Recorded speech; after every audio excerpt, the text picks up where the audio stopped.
carbon cycle is the natural process by which carbon goes from one form to another in our biosphere. Carbon can exist either as carbon dioxide in the atmosphere, it can exist as carbon in the form of biological molecules that are found in all living organisms, or it can exist in the fossilized remains of these organisms found deep in the earth. The process of going from one form to another is referred to as the carbon cycle.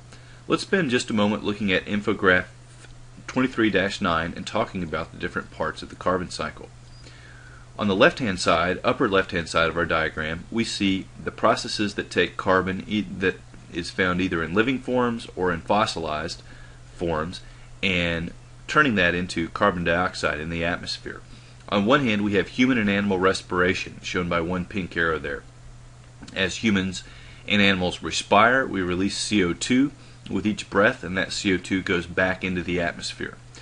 We also have plant respiration. It's important to keep in mind that while plants do carry out photosynthesis, they also respire.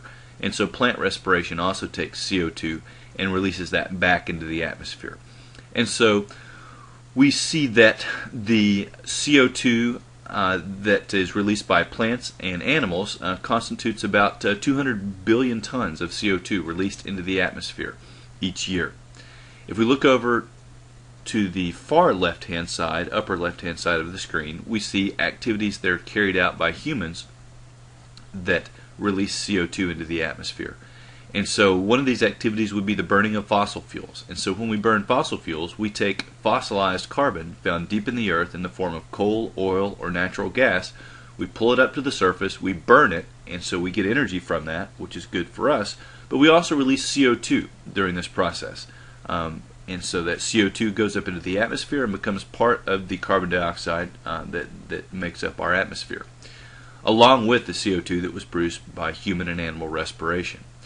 We also see deforestation depicted in the upper left-hand side of our diagram. And so when we, as humans, carry out deforestation, we cut down trees, which are primarily composed of carbon, we burn those trees, and that CO2 then goes up into the atmosphere. And so these two processes, the burning of fossil fuels and deforestation, are estimated to contribute about 7.9 billion tons of carbon to our atmosphere each year. Now if we look over at the right-hand side of the screen, we see processes that take CO2 out of the atmosphere depicted. And so we see photosynthesis is what's depicted here on the right-hand side of the screen. Photosynthesis by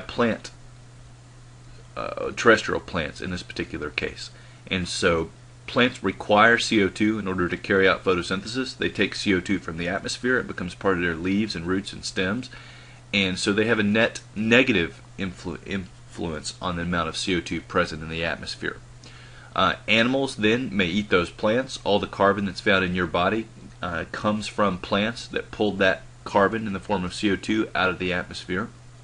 If those animals die, like the cows that we see on the right-hand side of our screen, then some of that carbon makes its way back into the soil. That may be used again by plants, or that may become fossilized carbon. And so those are the basic inputs and outputs that we have. We have respiration and burning of fossil fuels and deforestation, putting CO2 into the atmosphere, and we have photosynthesis, pulling CO2 out of the atmosphere. If we look at the middle of our screen, we see an interesting sort of mini cycle here that occurs in the oceans. The oceans also have many photosynthetic organisms, primarily in the form of single-celled algae that we refer to as phytoplankton. There are also some cyanobacteria, which are photosynthetic bacteria that live in the oceans. These organisms are also carrying out photosynthesis, and so that the downward blue arrow we see in the middle of the screen represents the carbon dioxide that's taken out of the atmosphere by these organisms, and then the red, or rather the pink arrow, represents the CO2 that's placed back into the atmosphere by these organisms and through the process of respiration. Interestingly, a little bit more is taken out than is placed into the atmosphere here in the oceans, because some of these organisms die, and when they die, they fall to the bottom of the ocean, and the carbon that was present in their bodies is no longer part of this carbon cycle, at least in any time in the near future. So there are vast amounts of carbon. There is a vast amount of carbon found at the bottom of the ocean that consists of dead photosynthetic marine organisms that have died and fallen down to the bottom, and so those carbon sediments build up there at the bottom, and they're taken away from the immediate cycle of this carbon. Interestingly, as you know, one of the concerns regarding climate change, one of the primary concerns, is the increase in the amount of CO2 present in the atmosphere.